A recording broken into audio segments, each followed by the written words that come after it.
નમસ્કાર મિત્રો મિત્રો એક ભૂલ અને ખેલ ખતમ। છેલ્લા 24 કલાક છે ઉમેદવારો પાસે કે જે ઉમેદવારો છેલ્લા ઘણા મહિનાઓથી એમના વિસ્તારમાં આટાફેરા કરી રહ્યા છે, ગલીએ ગલીએ ખાચે ખાચે જઈને મત માંગી રહ્યા છે। ગુજરાતની એ ચર્ચિત બેઠકો કે જ્યાં માહોલ વિધાનસભા ચૂંટણીથી પણ ઓછો નથી, તેની વાત કરવી છે। પહેલી બેઠક મૂળી 2 રાજુ કરપડા। ગુજરાત માટે આ ખૂબ જ જાણીતો ચહેરો છે, પરંતુ આ ચહેરાએ વંડી ટપી આમ આદમી પાર્ટીમાંથી ભાજપમાં આવ્યા। જેમની સામે સવાલો કર્યા હતા, જે પાર્ટી સામે આંદોલન કર્યા હતા, એ જ પાર્ટીમાં અંતે જોડાયા અને છેલ્લે આમ આદમી પાર્ટીમાંથી જે વિધાનસભા ચૂંટણી લડ્યા હતા ચોટીલાની, તે હવે મૂળી 2 બેઠક પર લડી રહ્યા છે।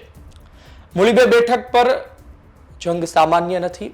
રાજુ કરપડા ખૂબ જ પ્રચાર કરી રહ્યા છે અને જો રાજુ કરપડા જરા પણ કાચું કાપે છે, જરા પણ પરિણામમાં ઉલટફેર થાય છે, તો સમગ્ર ગુજરાતમાં મૂળી 2 બેઠકની માફ કરશો ચર્ચા થશે।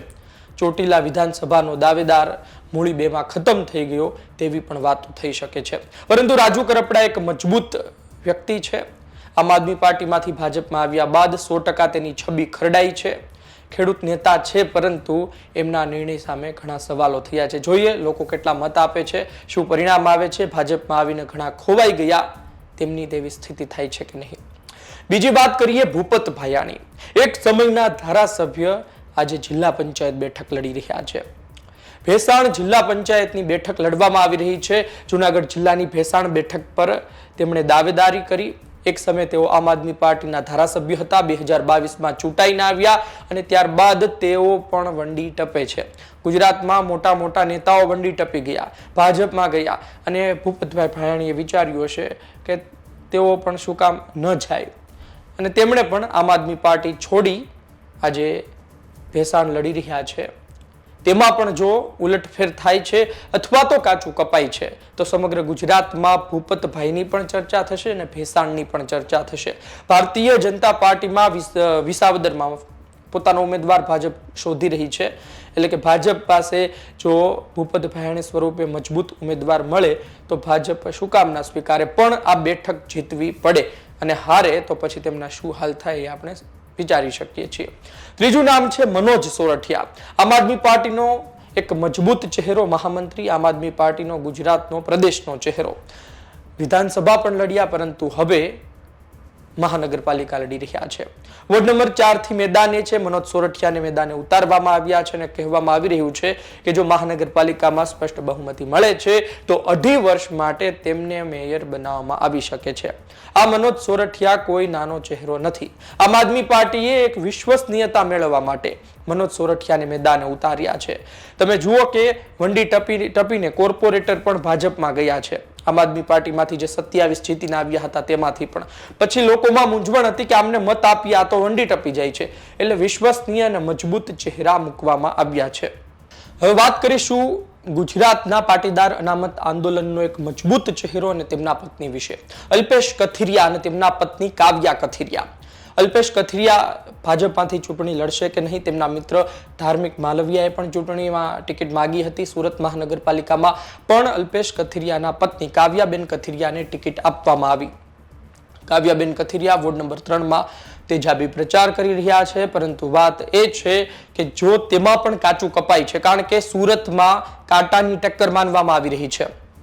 જો કાચું કપાય છે તો પછી કાવ્યાબેન કથિરિયાની ફક્ત બેઇજ્જતી નહીં થાય, પરંતુ તેની પાછળ અલ્પેશ કથિરિયાનું નામ પણ ખરડાશે અને વાત એ થશે કે એક સમયનો વિધાનસભાનો ઉમેદવાર, તેમના પરિવાર એક મહાનગરપાલિકાની ચૂંટણીમાં હારી ગયા, કોર્પોરેટર ના બની શક્યા અને જીતે છે તો પછી 2027માં ભાજપમાંથી ટિકિટની દાવેદારી તેઓ પણ કરી શકે છે, ટિકિટ માગી શકે છે। અત્યારથી તમે વિચારો કે ટ્રેલર ચાલી રહ્યું છે, જો બધું સફળતાપૂર્વક ચાલ્યું તો મોટું પિક્ચર સામે આવી શકે છે।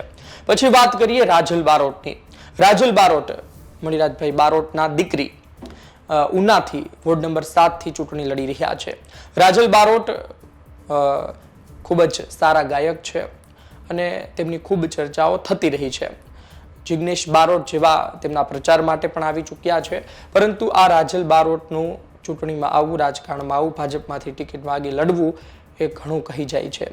જોઈએ તેમાં પણ શું થાય છે। આવનાર દિવસમાં તેના શું સમાચાર સામે આવે છે. હવે જે ચહેરાની વાત કરવી છે, ચહેરો ડિમોલેશન સમયે ખૂબ ચર્ચામાં આવ્યું. ઓઢવમાં જ્યારે ડિમોલેશન આવ્યું ત્યારે તે ચહેરાએ લડત આપી, મદંશે સફળતા પણ મેળવી અને ત્યારબાદ તેની ચર્ચા ગુજરાતમાં થઈ હતી. રાહુલ ગાંધી સાથે અવારનવાર મળે છે, તેના દ્રશ્યો, તેના ફોટો વાયરલ થયા બાદ કોંગ્રેસના મોટા નેતાઓ પણ વિચારમાં પડી જાય છે કે શું એક નવી પેઢી તૈયાર થઈ રહી છે. કપિલ દેસાઈ નામ છે, ઓઢવથી લડી રહ્યા છે. જિગ્નેશ મેવાણી સહિતના મોટા કોંગ્રેસના નેતાઓ તેની માટે પ્રચાર કરે છે, પરંતુ તેઓ જીતે છે કે નહીં? જો જીતે છે તો કોંગ્રેસને નવા નેતાઓ મળશે અને કોંગ્રેસની એક નવી પેઢી તૈયાર થઈ રહી છે તેવું પણ આપણે માની શકીએ. કપિલ દેસાઈ એક લડાયક ઉમેદવાર છે અને જો તેની જીત સામે આવે છે તો અમદાવાદમાં પણ ભાજપ માટે એક મોટા સમાચાર ગણી શકાશે. મનોજ નીનામા આઈજી, ટ્રાફિકના આઈજી હતા અને ત્યારબાદ તેમણે રાજીનામું આપ્યું, ભારતીય જનતા પાર્ટીમાં જોડાયા. અરવલ્લીની ઓડ બેઠક પરથી તેઓ લડી રહ્યા છે. આપણે ત્યાં આવે એવું રહ્યું નથી. મોટા પોલીસ કર્મચારીઓ હોય, અધિકારીઓ હોય, તે પણ ચૂંટણી લડી લેતા હોય છે રાજીનામું આપીને. ગોપાલ ઇટાલિયા પણ એક સમયે પોલીસ ફોર્સમાં જ હતા. વાત એ છે કે ભારતીય જનતા પાર્ટીમાંથી મનોજ નીનામા લડી રહ્યા છે. તેમના પર પણ નજર છે કે શું થાય છે. હવે જે ચહેરાની વાત કરવી છે તે આરજે છે. રાજકોટમાં લોકો તેને ઓળખે છે અને કોંગ્રેસે એક નવી પેઢી અને મજબૂત મહિલા ચહેરો મૂક્યો હોય તેવું ગણવામાં આવી રહ્યું છે. આરજે આભા વોર્ડ નંબર 10 થી લડી રહ્યા છે. છેલ્લા ઘણા મહિનાઓથી પ્રચાર કરી રહ્યા છે અને પોતાની આગવી શૈલીમાં લોકો પાસે મત માગે છે. જોવું રહ્યું વોર્ડ નંબર 10માં તેઓ કેટલા કારગર સાબિત થાય છે. હવે વાત કરીશું સરસઈ બેઠક વિશે.